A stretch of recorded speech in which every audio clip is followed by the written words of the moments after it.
Once he became Speaker, he has become a man that none of us recognize. Now we have Hakeem Jeffries and the Democrats coming out, embracing Mike Johnson with a warm hug and a big, wet, sloppy kiss. And so next week, I am going to be calling this motion to vacate. Absolutely calling it. All right. Marjorie Taylor Greene has been threatening for some time. Next week is the moment she is going to act on that and get a motion going to vacate the speaker. In other words, to toss him out.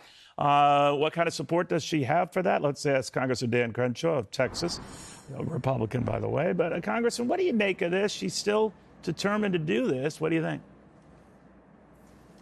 She needs her time in the spotlight. You know, it's been a little while, and maybe one last ditch effort to get a little attention is what she's looking for. There's not a lot of support for this. I don't know how many members would actually vote for it. I do know it won't pass. I think that's been made pretty clear that there's a very, very large and strong majority that will table the motion, meaning it just reverses it so that we don't even vote on it. And it's based in what exactly? That Mike Johnson brought bills to the floor that were necessary for our national security, that the vast majority of members wanted to vote on. So allowing the democratic process to move forward, our process that we have in our Constitution to move forward is apparently the crime of the century, according to these people, which warrants a motion to vacate. Here's the problem. This happened with McCarthy too, and they say that they're siding with Democrats about this uniparty. The real uniparty, by the way, is very clearly between the far left and the far right.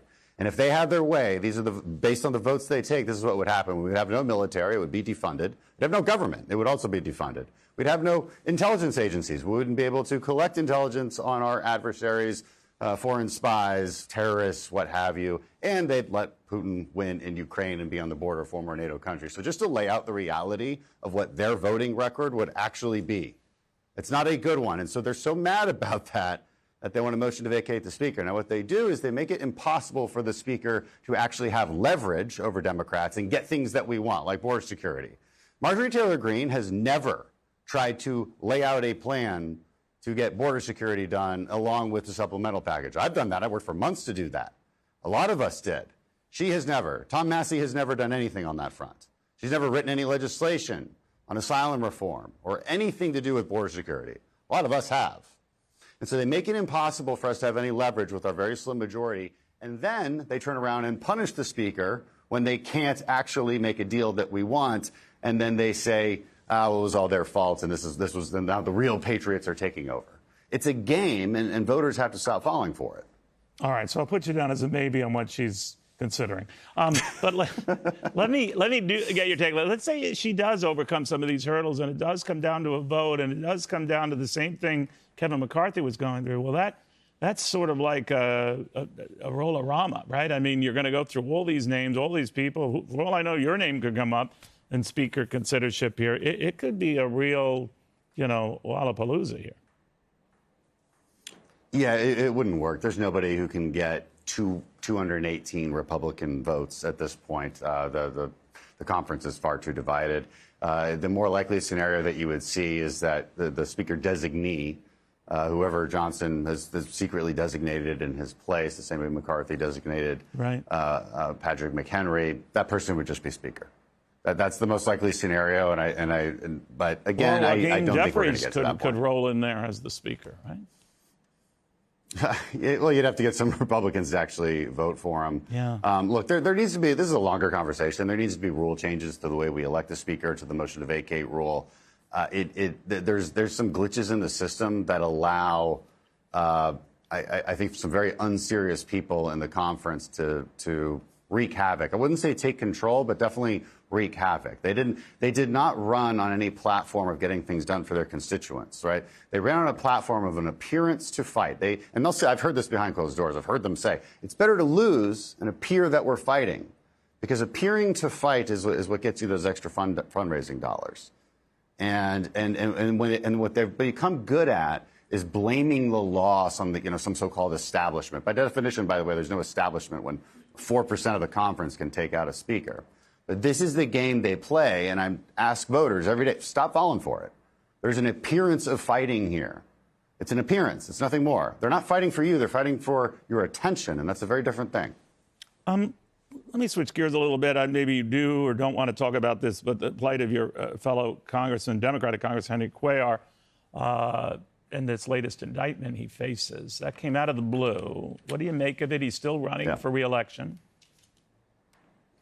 It did come out of the blue, and I know as much about it as you probably know more about it than I do at this point.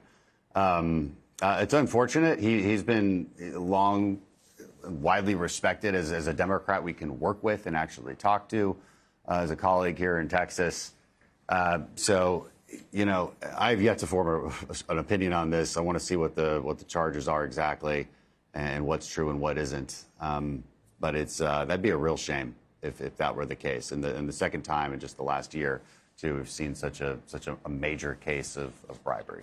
Yeah, you were talking about Senator Menendez. Meanwhile, in the other House body, on the other legislative body. Could I also get your lay of the land on these protests here? There's been a move. Well, a couple of your colleagues who want to take away aid from some of these institutions. Some going so far as to say if any of these protesters, especially the ones who are arrested, are getting student loan forgiveness, they shouldn't. Where are you on that? I like both of those solutions, you know. But when we say defund universities, people don't always know what they're talking about, and it's more complicated than that, right? Because universities get so-called funding through grant programs, et cetera.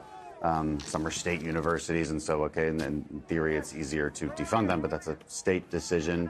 Of course, there's federal money here and there. I've had a bill that I think passes the First Amendment muster test, but also directly targets the DEI problems that we see. Basically, does not allow universities to require DEI statements, to require statements that imply some sort of a racist intent, which is what DEI statements often do.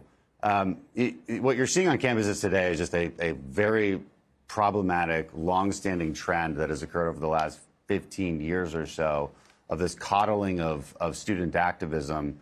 Look, students are basically teenagers. They've never had many life experiences, but they're looking to be warriors. They're looking to have a cause for something, and they'll find it, even if it's a Che Guevara T-shirt on that they now think is their social justice icon. And now it's Hamas and Hezbollah as their social justice icon. They're going to find it, whatever it is, because they're students and they don't know that much. It's up to adults and administrators to actually step in and say, you don't know that much. That's why you came to the university to actually learn. So put away all the stupid signs and put away your free tents and stop this entitled sense of what has become an entitlement to violence, and go back into the classroom and actually learn something and read a book.